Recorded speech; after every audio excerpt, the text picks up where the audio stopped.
Hello everybody, it's Claire Freshney here, User Experience Director, and I'm going to talk you through today this sales funnels that I have come across just to really help you understand what are the components that should be on a sales funnel page and how we can consider user experience design when designing our funnels to get the most from user engagement, to help increase conversion rates, and to also think about customer retention and how the user experience has a huge impact on our brand.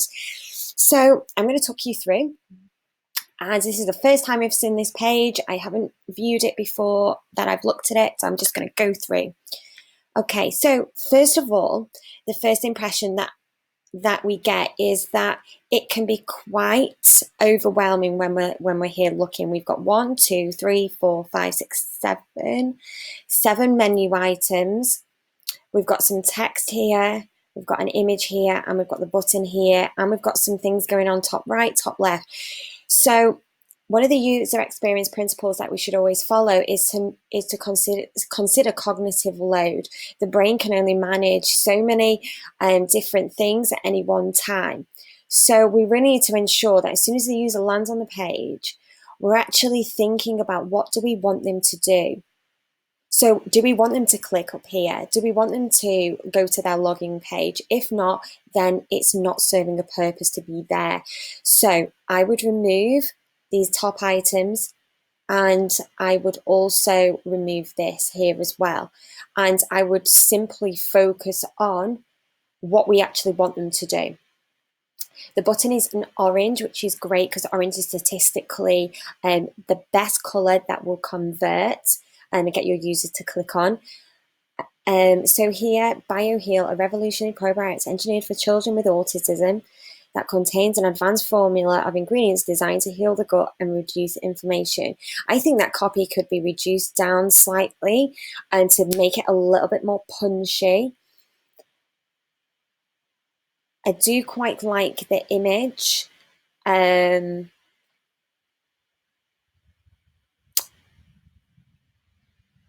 Okay, so I would just play around with this whole top section here. Make sure the button is above the fold. Make this snappier. Make it full width. And maybe even bring the logo into the actual design.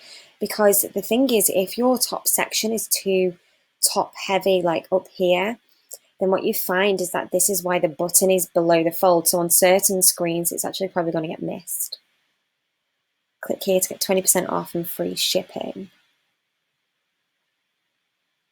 Okay, so when we're actually thinking of the psychology behind it, would a user really want to try something that they don't know the price on? So maybe this could be if you're literally going to get them to add it to their basket and they don't know the price, that might put people off. So you probably best adding in a price into here. But then we have to think about, is a person actually going to want to buy something that they don't know anything about? And that's where you've got to be really clever. Also, Nutrition's Revolutionary BioHeal.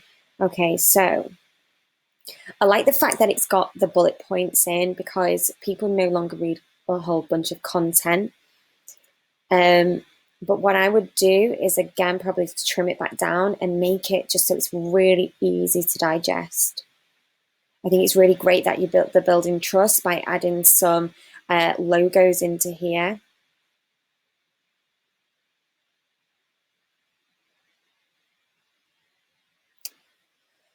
Yeah, so people could be skeptical. I'd always argue, though, that really good content and copywriting wouldn't actually say skeptical.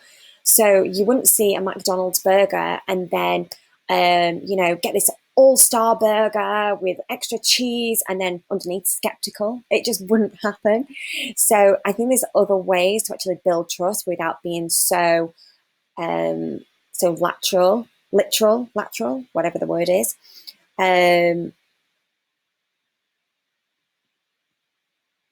I think this screams, I'm kind of following this marketing template, and this is what I feel I should put in. But if you look at the really big brands out there, they're not doing this. You know, when we think of all the brands, Adidas, Nike, McDonald's, Currys, PC World, you think of all of these, you know, we've got to actually think about the brands that we're trying to create here. Benefits. Now, the one thing that I would say on this from a user interface perspective is we're actually mixing up a lot of design. So we're actually got the blue here, then we've got like this funny, I don't know, is it like a purpley pinky color? We've got this pink button here. It just feels a little bit like, okay, we've sort of come up with a brand, but we don't really have the time or effort to put into actually creating the other assets and the icons and things like that. So you should always try and ensure that there's consistency throughout the page, because when a person leaves your page, you want them, if they see you on social media, you become instantly recognizable. So we always recognize brands, not necessarily through their name, but through their brand image that they're creating. And creating a really nice set of icons to be able to do this would mean your brand is going to stand out when all others are sort of fading into the background. Again, it's saying I want to try it, but I don't really know how much it's going to be. So it's almost like, oh, I'm committing to try this, but I don't really know, is it going to like charge me straight away? Or it's actually better to actually have the price point in here.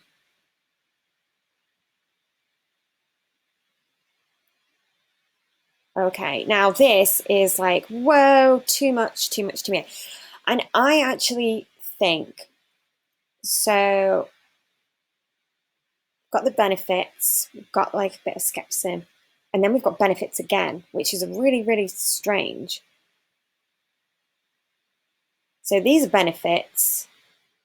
Ooh, tasteless. That's a really negative word as well. So I wouldn't put that in, tasteless.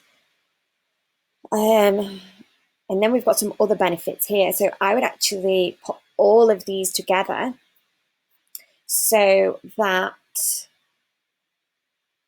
all the benefits are together, because it's actually getting a little bit confusing. And then this is like research. So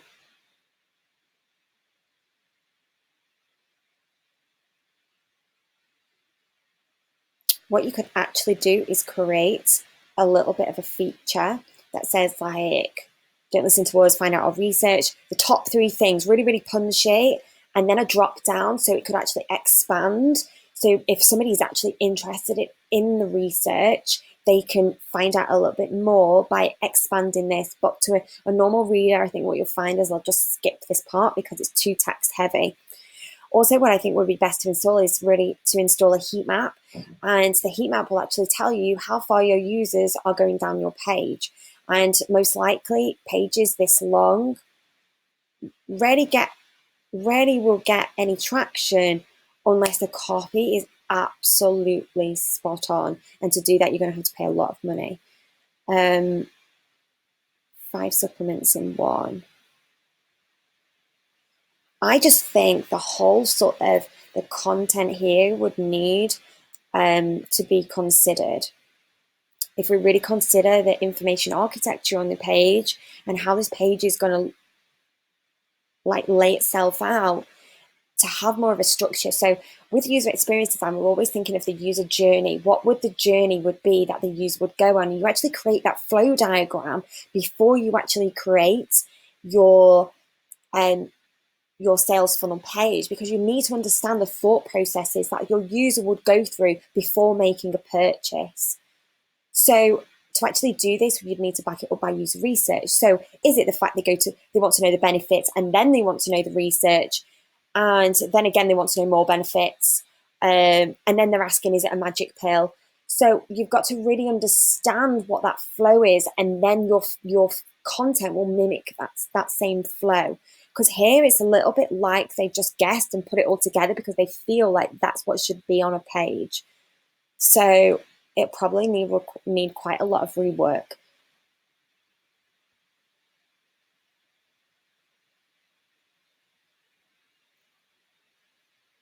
Okay, I think there's a much better way to do this. So what you could do is actually put the nutritional information here. So it could be like a little hover effect,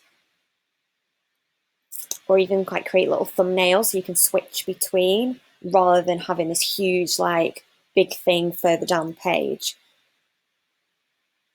Oh, now we know the price, but are users actually going to get to this far? And I understand at this moment why they're wanting to put it further down the page, because they want to give the user the information before they actually buy. But then you ask the question, well, why would you put a button there? And how can we actually make this a lot more user friendly to actually, so they're going to actually find out, exactly what the information is that they need before they actually purchase. So you've got to really think about what is it our users want, and then we can create those buttons that in that particular way. So with buttons, what we actually should also think about is UX writing. So copywriting is the copy that's on the page, but the user experience writing actually goes deeper into actually understanding the buttons and the labels and things like that.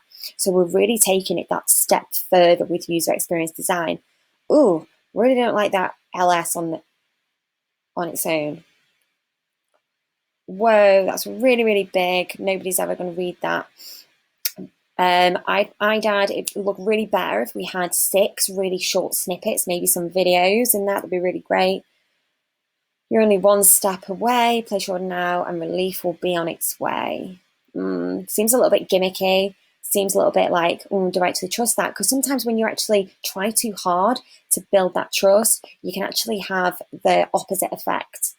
Money back guarantee, that's great, but the user has not seen this until they're 3/4 of the way down on the page. So I'd consider adding that further, because that's a really great thing. Builds that sort of trust. You're kind of thinking, okay, great, I might actually buy this because I know if it doesn't work, I can get my money back. Okay, it's really good to see the different types of offers.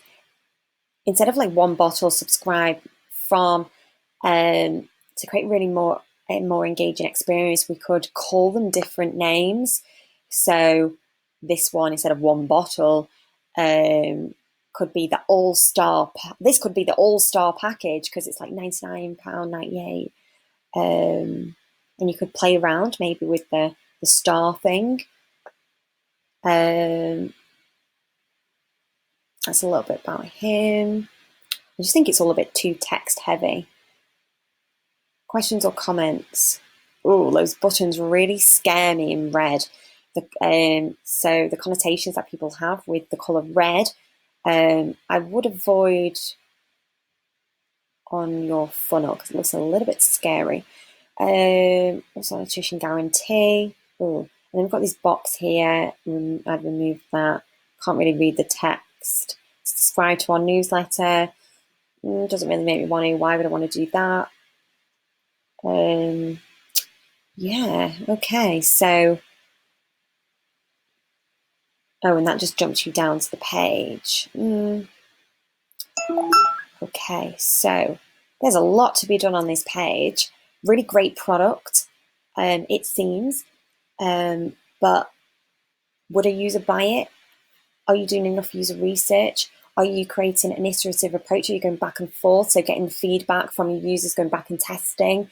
Or are you getting feedback from experts? If you're going to think about user experience, you need to actually be creating a user-centric approach, which means we actually talk to our users and we create something that fits our users' needs and wants and desires, and not our needs, wants and desires. And that's very different. So hope that was helpful.